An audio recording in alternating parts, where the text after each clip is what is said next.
પરેશભાઈ ઓલા player બહુ મારે ચોટે છે ગાડીમાં, તમારી પાસે એનું કઈ સોલ્યુશન છે કે નહીં? તમે પેલા અંદર બી આવો. મારી પાસે 2 કંપનીની અંદર 4 મોડેલ આવેલા છે, તમે એકવાર જો. આ બતાવો હાલો.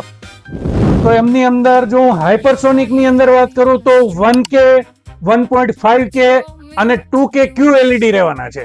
આ 3 મોડેલ હાઇપરસોનિક ની અંદર અમારી પાસે આવ્યા છે, જેમની અંદર 1K ઓટો એન્ડ્રોઇડ કારપ્લે રહેવાનું છે, 1.5K auto Android કારપ્લે plus DSP રહેવાનું છે અને 2K QLED 360 ડિગ્રી સપોર્ટેડ, જે 2K faster pro second generation original DSP રહેવાનું છે અને જેની સ્પીડ અધર્સ કંપનીના પ્લેયર કરતા ખૂબ જ સારી રહેવાની છે. આ હાઇપરસોનિક ના 3 મોડેલ તો તમે બતાવ્યા, આમાં તો એકેયમાં ચોટશે નહીં ને? એકેય ના ચોટે.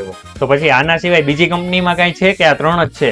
હા, એ સિવાય પણ ઘણી કંપની છે અમારી પાસે, જેમ કે કાસ્કા, જેમની અંદર ઓટો એન્ડ્રોઇડ કારપ્લે સાથે 360 ડિગ્રી સપોર્ટેડ પ્લેયર રહેવાના છે. અને એ સિવાય જો હું વાત કરું તો ક્લેરિયોન જર્મન બ્રાન્ડ છે, એમના પણ બધા મોડેલ અમારી પાસે અવેલેબલ છે, જે લેક્સ નથી થવાના, નથી ચોટવાના ભાઈ. તો તમારી ગાડીના પ્લેયર પણ જો ચોટતા હોય કે સ્મૂથ ન ચાલતા હોય ને, તો કાર્બિસ ની અંદર છે ને ઘણા બધા નવા પ્લેયર આવી ગયા છે જે એકદમ સ્મૂથ ચાલવાના છે. અને તમારે છે ને તમારી ગાડીમાં આમાંથી કયું પ્લેયર ઇન્સ્ટોલ કરવું છે કોમેન્ટમાં જરૂર જણાવજો, અને આવા જ નવા વિડીયો જોવા માટે મારા કાર્બિસ ના પેજને ફોલો કરે.